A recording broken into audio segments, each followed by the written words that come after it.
Hello again, everybody, and welcome back to SeanTMac's NFL Pick6, where I, SeanTMac, give you 6 games that I believe will win against the spread. I don't work for a sports app or a casino, and I don't condone gambling. And like my father used to say, never bet with the rent money. And make sure the cat's fed. Forget about it. Let's get started. If you're just joining us, first of all, Merry Christmas to everybody. We're entering week 17 of the NFL as we're winding down before the playoffs, which I will do as well. And I also want to let you know that after these 6 picks that I give you today, I will be doing some bonus games as well. Me versus the AI for the 3 games that are being played today. So you might want to stick around for that. We are 49 and 47 at this time, 2 and 4 this weekend, depending on which team you pick with the games that I gave you. All right, with that said, let's rock and roll. First up, the Lions at the Vikings. Lions 8 and 7, Vikings 7 and 8. Lions lost to the Steelers last week. Controversial at the end, but that's the NFL. Vikings beat the Giants. All right, here the Lions are 7.5 point favorites. Now, when I wrote this, it was 7.5. I just checked again. It's now 8.5 points. So watch the fluctuation of points before you make your decision.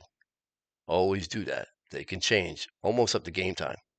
All right, so we're going to say Lions are 8.5 point favorites over the Vikings. Lions, it's basic math. They got to win 2 to get in. Green Bay's got to lose 2 for them to get in. So with 2 games left, Detroit can't make a mistake, and we need Green Bay, if you're rooting for the Lions, to take a dive. That's what it comes down to. They might need more help up to that. I don't know, but that's what I'm being told right now. With the Lions, struggling lately. The defense is not playing well, but we'll start with the offense first. Jared Goff, still high rating percentage-wise as a quarterback. The offensive line is still giving him the time he needs. But hey, newsflash, if you're throwing 55, 60 times a game, the defense is going to get to you sooner or later. And that's what happened last week. He got sacked 3 times. All right, so you guys still got to give the offensive line to do because even they get tired. They're not robots. We know about the weapons already. In the backfield, you got Montgomery and Gibbs, outstanding. Williams, Jameson Williams, Ahmad St. Brown. They got Raymond as well. And again, even on a bad day, they put up 24-plus points a game. All right, the problem is the defense. That defensive front 4 or 5, whatever scheme they're using, needs to put a lot more pressure on. The bottom line is this secondary is horrible. The linebackers do a decent job of containing the middle, but they're another slow bunch.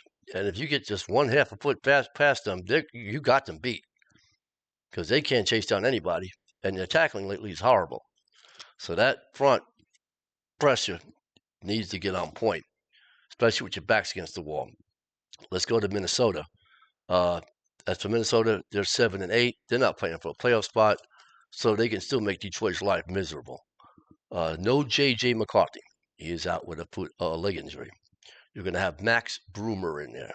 All right, he's a rookie, still trying to get his feet wet and whatnot. I don't know what to expect of him, to tell you the truth. I do know that they'll be running the ball a lot with Aaron Jones. And, of course, they have the ultimate weapon on the receiving core, Jefferson. All right, he's phenomenal. The defense is something to reckon with. They came around a little too late, later on in the season. But let's face it, I think they only allowed, 6 touchdown passes in the past 8 games? And I believe only 0 passing touchdowns in 5 games. I mean, that's phenomenal. That's a really good defense. They're checking off all the boxes in each position. So you got to hand it to them.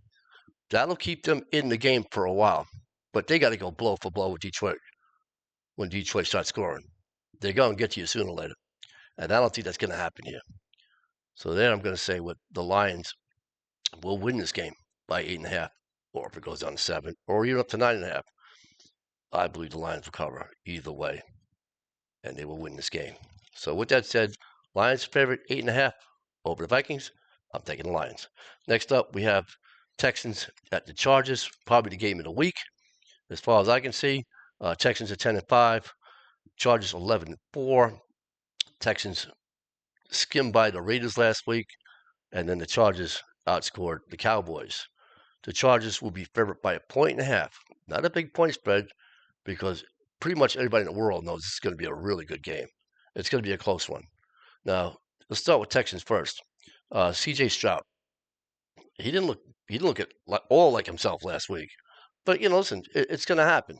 People are going to have their bad days. The bottom line is he still won. And that's all it comes down to. He still has weapons.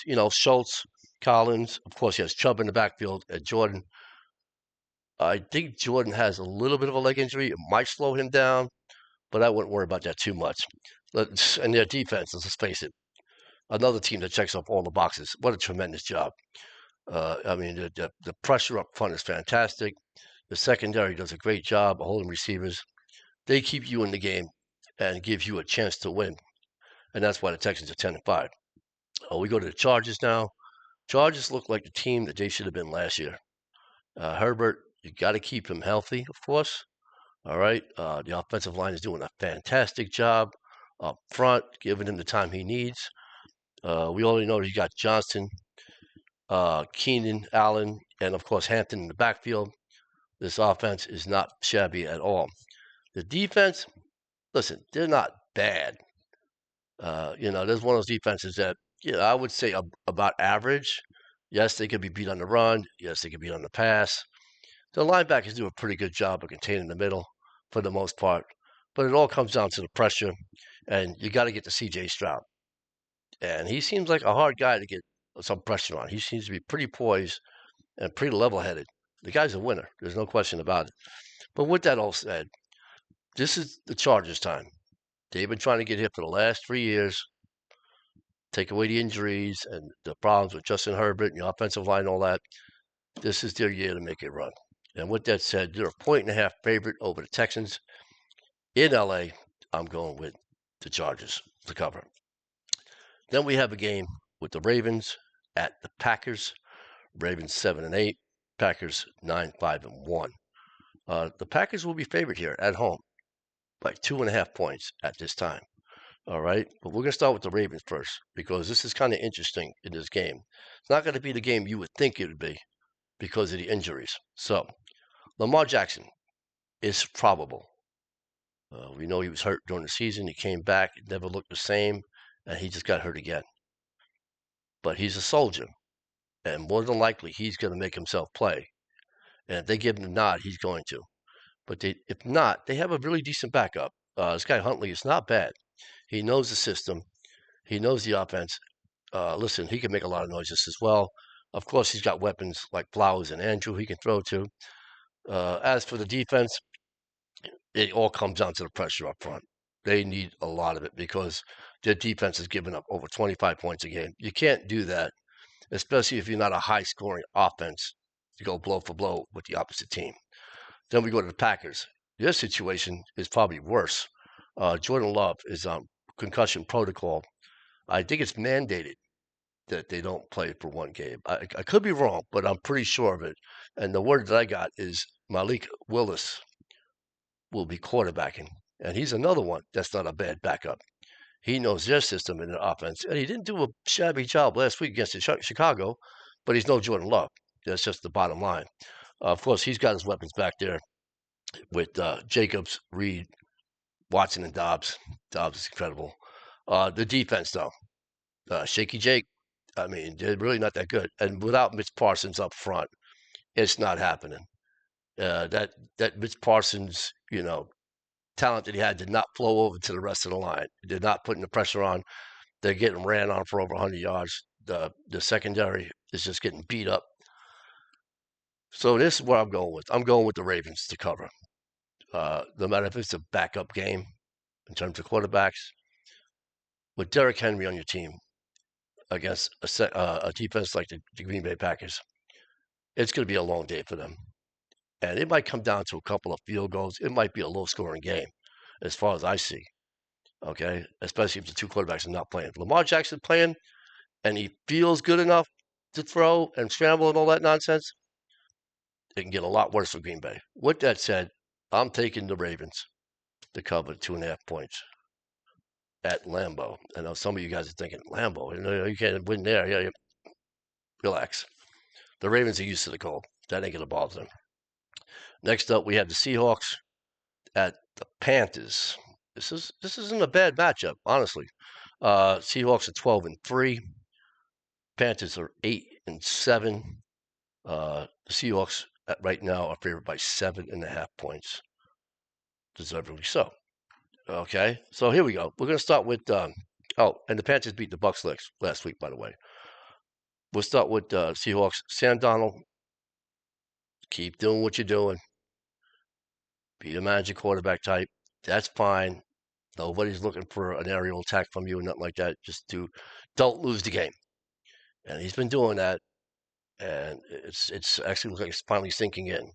Stop trying to get out of the pocket when you don't need to. Okay, that's not you. You're not fast enough, and you don't throw good on the run. And you got a builder in the back and Charbonnet. What the hell are you doing? Okay, of course you have Smith, the receiving core, Shaheed, and the elusive Cooper Kupp. You can do enough with that. The defense is awesome. Okay, let's face it. The top 3 or 4 against the run and the pass and whatnot. And we all know every defense can be beat. I always say it 90 times every week. It's all about how long they're out there, because that's the bottom line.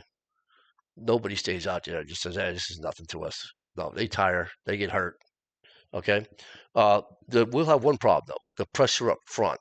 They will be without Derek Hall, who's been suspended for a game, and mind you, the safety, Kobe Bryant, will be out as well with an injury. That might affect him a little bit, but I think this defense is too good, to let it get stupid or lose this game or whatever the case may be. The Panthers, look, Bryce Young, my hat's off to him. Coaching, everything, they've done a great job. This team should have been dead in the water 5-6 weeks ago. They emerged. I love to see Bryce Young getting the respect that he deserves, because they were beating up on him for years, and that bothered me because I knew this kid had some talent. All right, you got Rico Dande in the backfield. That kid's amazing. Of course, you got McMillan, Leggett, and of course Hunter Renfro. All right, he always seems to get open as well. As for the defense on the Panthers, they're piling up, especially up front. Okay, the injuries are starting to mount up.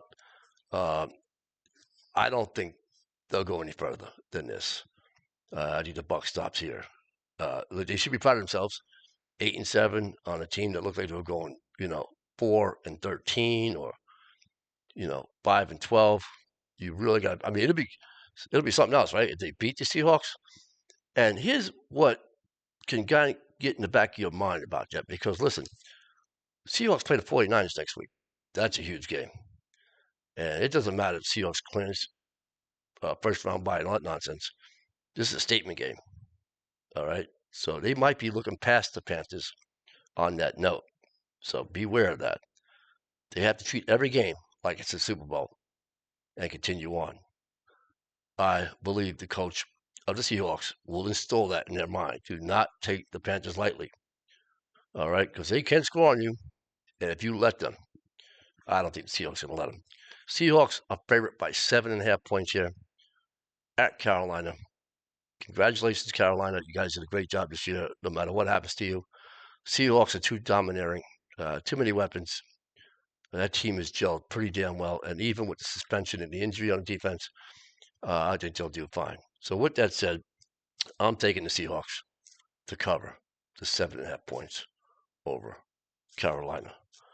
Next up, we have Jacksonville at the Colts.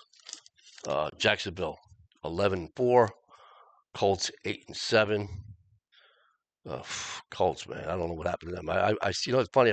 I said it 5-6 weeks ago that I didn't believe in the Kool-Aid the Colts were selling. But in all fairness, if Daniel Jones didn't go down, a couple of defensive players didn't go down, we might be talking a different story here. But anyway, let's move on. Jacksonville will be visiting the Colts. Jacksonville is 6.5 point favorites. Everything's going right for them. They won 6 in a row. Trevor Lawrence looks like he's on top of the world right now. And I said this earlier again, that team, there was something about that team, the way they were molding together and playing as one, not as individuals. All right. Trevor Lawrence is getting the protection he needs. ETN in the backfield can run the ball great, and he knows when to dump out of the pocket and get open because his quarterback's in trouble. That's big. And he can catch. That helps too. We know about the receiving core and the weapons with Washington, Thomas, of course, Jacoby Myers, and of course the tight end Strange. He always seems to find a way open as well. The defense, I said it last week, bend but don't break. You don't really see a lot of pressure up front. They put more stock into the secondary and the linebackers, and that's working. All right. They do allow 20 plus points a game. I would say between 20 and 23, but Trevor Lawrence could match that with the points. So we're not stressed about that too much. Let's go over to the Colts side. 8-7. I don't know if they're going to limp into the playoffs, to be honest with you. Philip Rivers was going into his third week back in the NFL after 4 years off. Last week, the first half, he looked like rejuvenated, the young Phil Rivers, right? He looked good. And then the second half, old man Rivers, it went out the window. And that's sad because I really like him. But with that said, he's going to have a tough time against Jacksonville this week. He might get some of his dump passes, short passes, whatnot. He'll go down the field a few times to try to open it up because they're going to have to score. The Colts are going to have to go, again, blow for blow with Jacksonville. And you saw what Jacksonville did to Denver last week, and Denver's got one of the number one defenses in the NFL. So you can only imagine because this gets worse. All right. I know they got Jonathan Taylor back there, but he's not playing up to Jonathan Taylor's level, if you know what I mean. He's not having a great year. It could be the front line that's not giving him the holes and whatnot. Of course, he's got a good receiving core with Pierce and Downs and the tight end Ogletree. Listen, I said a couple weeks ago, the Colts defense looks as if they give it up. And it could have been right after Daniel Jones went down. That could take a lot of air out of a defense because they're doing everything they can to try to hold the other team down.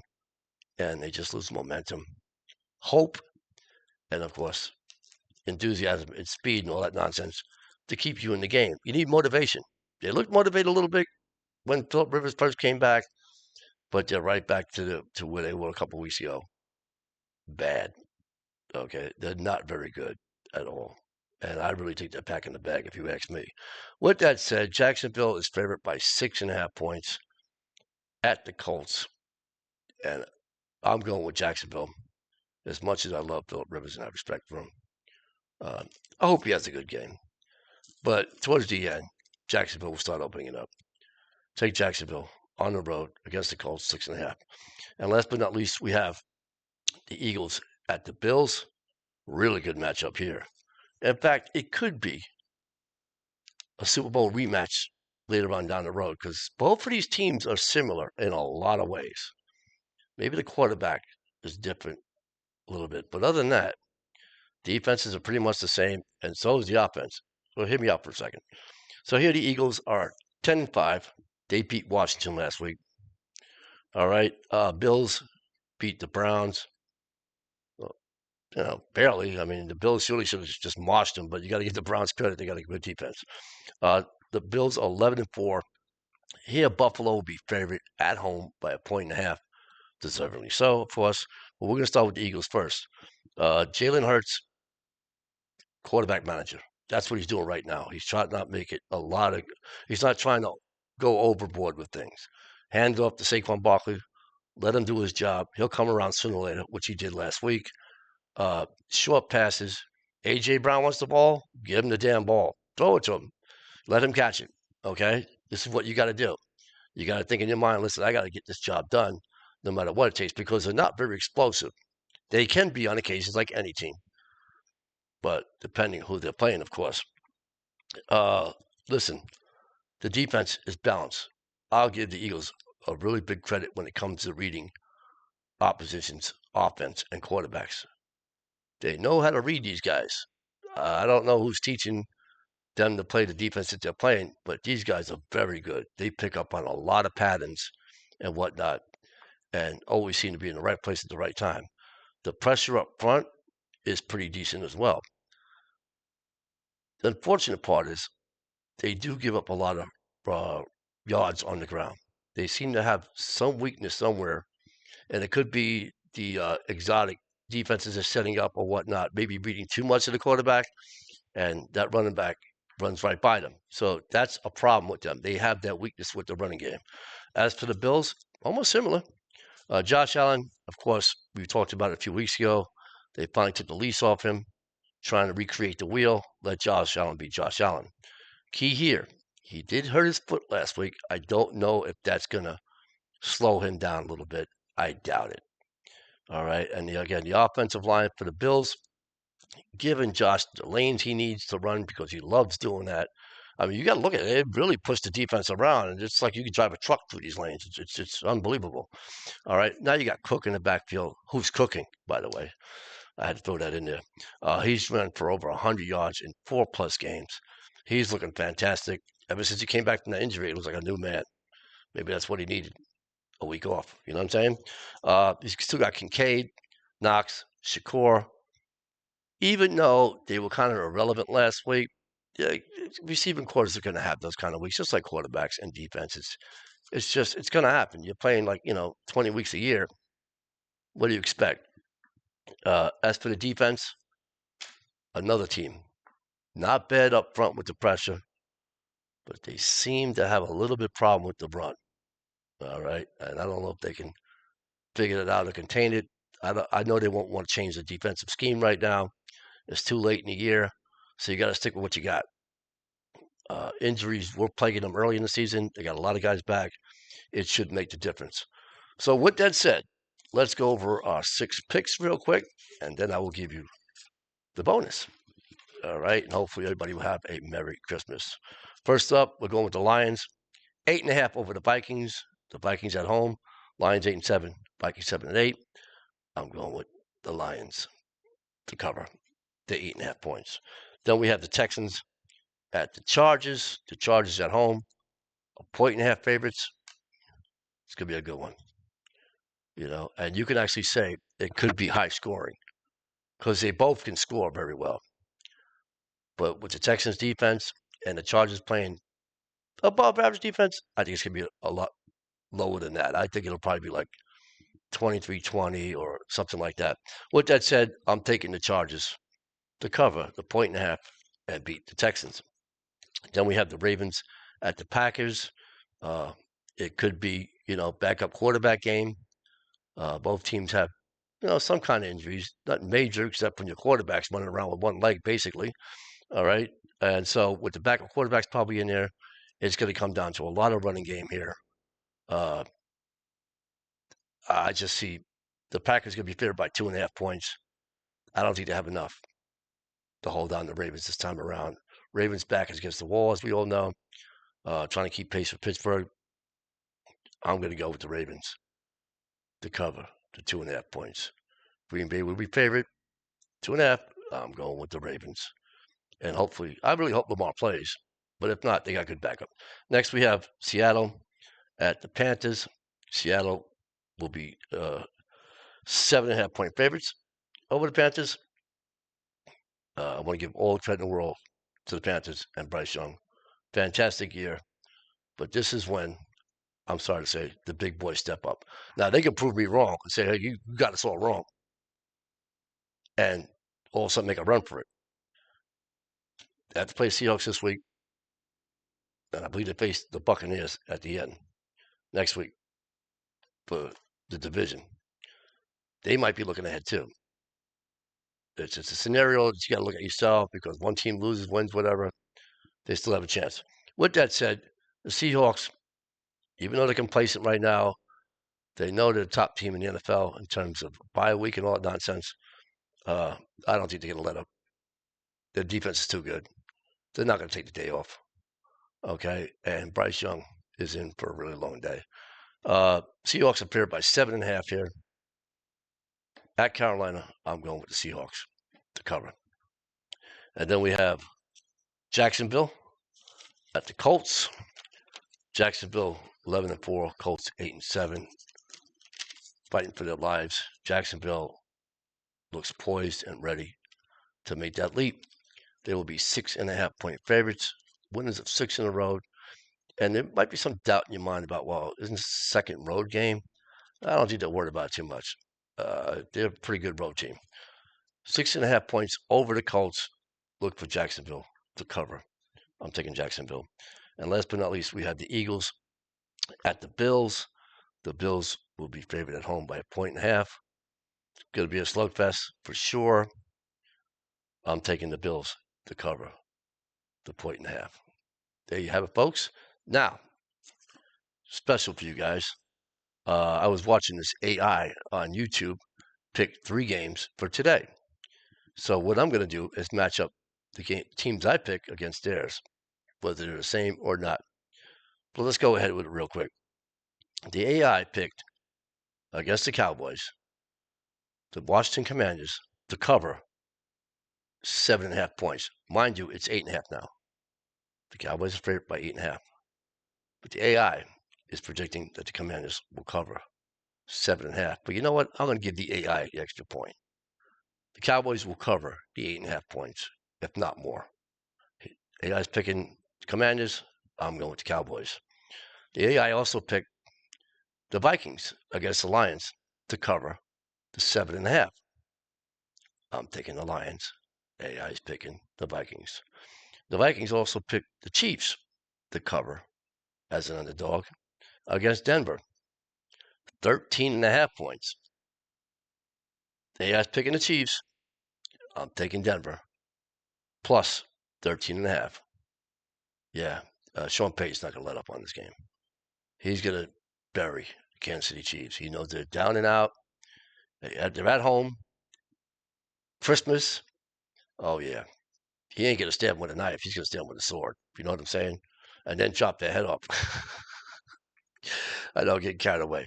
That's the way I see it. All right. So, once again, the bonus picks are Cowboys cover 9 over the Commanders against the AI. Lions cover 7.5 against the Vikings. AI. And then Denver covers the 13.5 over the Chiefs, who's with the AI. So there you go. They got the underdogs. I got the favorites. That's it. Merry Christmas.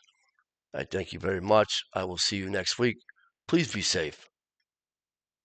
Hey, and don't forget to feed the cat. Make sure he's fed. Thank you.